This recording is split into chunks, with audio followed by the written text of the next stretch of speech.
So you're thinking about making the move to Southeast Michigan, but a concern of yours are the property taxes, as it should be. And when you look at other online resources, it doesn't really give you an answer that you're looking for. So with that being said, be sure to stick around because I'm going to chat about how property taxes in Michigan are structured and tackle the top 10 worst cities in Southeast Michigan with the worst property taxes. Stay tuned.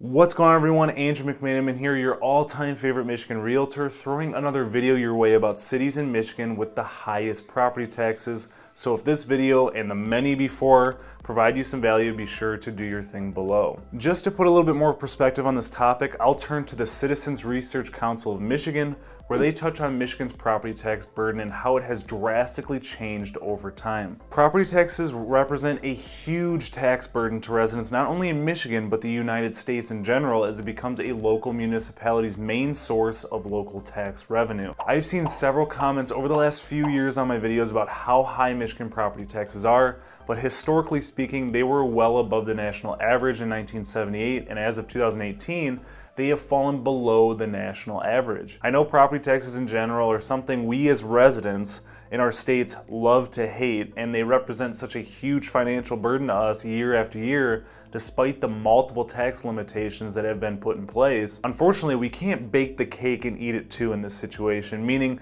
we can't complain about wanting our city perfect when we also complain about paying taxes. Local governments in Michigan and across the nation depend heavily on property taxes to do anything around our local municipalities. Just to put Michigan's property taxes in better perspective, the Tax Foundation ranked Michigan as having the 13th highest property taxes in 2020, with an effective tax rate of 1.44% of a home's value. WalletHub ranked Michigan 38th on their list in 2021, which was pulled from the 2019 census, so you might see fluctuations between rankings on several different reports. The highest state on the list was New Jersey at 2.21%, and the lowest was Hawaii at 0.30%, which was the case across several source rankings. It's no secret that Michigan property taxes were a heavy burden on Michiganders, but prior to the 1990s, they were much worse prior to the adoption of Proposal A. Proposal A essentially created this modified acquisition value system for determining the taxable value of a property. So prior to the adoption of Proposal A,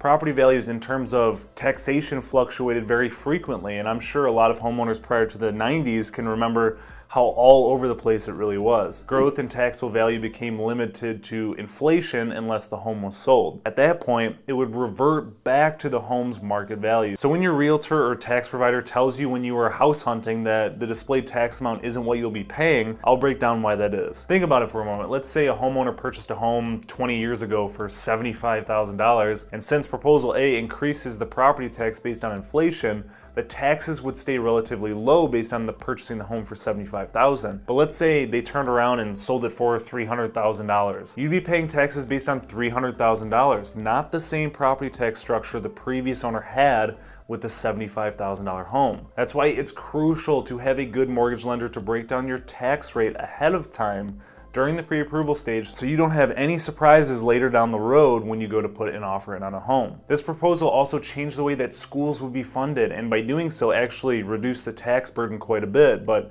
in retrospect, it's important to note that this reduced the tax burden for local taxes, which then increased the state taxes to fund the schools. Taking a look at this chart from Michigan's tax burden between 1978 to 2018, you can see how it went from 33.1% down to 24.7% in 2018. You can also see the other columns progressively decline except for the property taxes per capita in the United States. As inflation starts to rise and the cost of living continues to rise, this progression is to be expected. Stepping over to this chart provided by Michigan Department of Treasury, you can see how taxable value and state average tax rates have adjusted from 1978 to 2020. The tan line on this chart represents the taxable value, which grows much slower than the market value. Now, taking a look at the second chart here showing Michigan's non-school local property tax levy as a percent of personal income provided by the U.S. Bureau of Economic Analysis, and see how it has decreased steadily since the 2008 recession. After looking at all these charts and graphs, we can of course draw a few different conclusions based on what the data shows. The biggest one, for example, is the tax burden remaining fairly stable even with the limitations instituted by Proposal A. Even years following the adoption of Proposal A, 1994 clearly shows that there wasn't a true change in the burden pertaining to income, which would make it clear as day that something else deserves the finger pointing here. Secondly, since 1994, Michigan property taxes have contributed less to government funding than they do nationally, so it's clear the tax burden in the mitten state is less than the national average. And last but not least, thirdly, the first chart we looked at shows steady increases in the average tax rate from 1995 to the year 2020. Before I get too far into this, I want to make sure I mentioned a link in the description to provide you with property tax related links from disabled veterans exemptions and inflation to calculating property taxes and finding millage rate information, along with other property tax exemptions that are crucial to understand when making the move to Michigan. Prior to jumping over to the top 10 cities in Southeast Michigan with the worst property taxes, I want to provide you an example of how they are calculated so you're able to do that due diligence when searching for a new home in Michigan. When looking at the city, township, or county websites, you can find what the millage rate is. For those of you that don't know what a millage rate is or how it's used to calculate property taxes, I'm going to provide this example from a video I made about living in Northville to break it down for you. Say your taxable value is $150,000. Divide it by 1,000 and multiply it by the millage rate, and in this case it will be 21.4772, which is the 2022 summer rate based on Northville schools and being homestead, which means the home is your primary residence. The rate is higher if it's an investment or rental property. Your tax obligation for the summer would be $3,247.13. I hope that example helps you break down how to quickly calculate property taxes in Michigan. Before jumping into this list, I also want to define what taxable value and market value is so the figures I tell you actually make sense. Since I know a lot of sources out there just assume you know. It can get extremely confusing because a city includes SEV or state equalized value and taxable value on their tax assessments. The SEV would represent 50% of a home's true cash value. But just doubling this figure won't necessarily give you the true value, so when listing your home, don't do that. Let it be a starting point because these simple valuations don't keep in mind the things that you've done to your home and the comparable homes that are selling currently in your market. SEV is calculated by a study of properties within 2 to 3 years from what I have been told, and that's why it lacks accuracy because as you can tell from the pandemic, the market has changed drastically in a short amount of time. Taxable value is simply the value on which property taxes are calculated. There's a few things that go into calculating these taxes, so the results or the name for it is taxable value. Then on the other hand, market value is how much a home would sell in a competitive open market between a buyer and a seller. Starting this list off based on the 2019 census, coming in at number 10 for cities with the highest property taxes in Southeast Michigan is Detroit. Detroit levied 69.6 mills, so looking back at the Northville example, just being over 30 mills, imagine doubling that and then some. Granted, Northville's home prices are much higher than Detroit's. The average taxable value for parcels at that time was $6,646, and the median market value was just over $45,000. With that in mind, the median property tax bill was about $1,438. Stepping on over to number 9 on the list, we have East Point.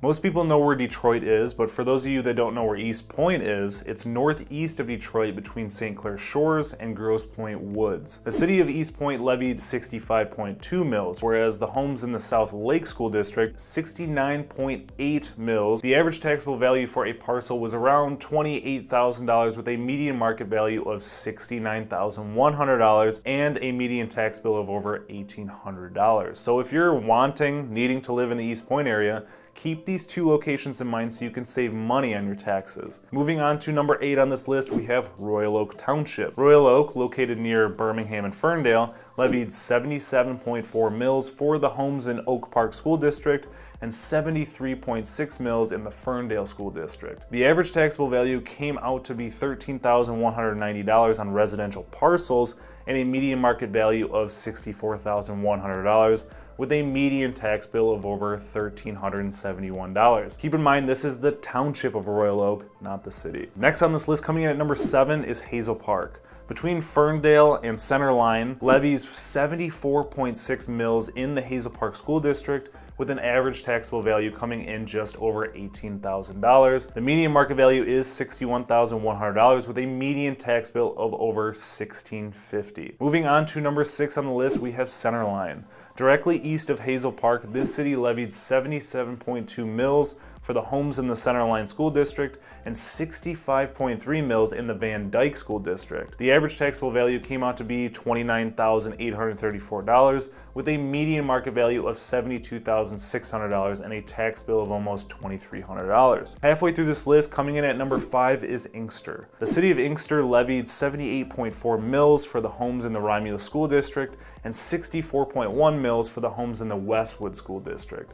The city averaged a taxable value of $14,930 for residential parcels, with a median market value of $47,000, with a median property tax bill of just over $1,670. As you can assume by looking at half the list so far, the property taxes are highest in the areas with lower home values, so the government can actually get the revenue needed to pay for residential services. Otherwise, if the property tax rate was the same across the board, it would be very minimal based on property values. That raises a very interesting question though. Do you think property taxes should be the same across the board? The lower end areas paying less and the higher end places paying more? Drop your thoughts in the comments below, I'd be curious to hear. Stepping over to number 4 on the list, we have Highland Park. Highland Park is south of Ferndale and Hazel Park near Hamtramck. The city levied 78.4 mils with an average taxable value of just over $9,000. The city had a median home market value of $33,700 and a median property tax bill of $1,241. Transitioning into the top 3 on the list of highest property taxes in Southeast Michigan, we have number 3,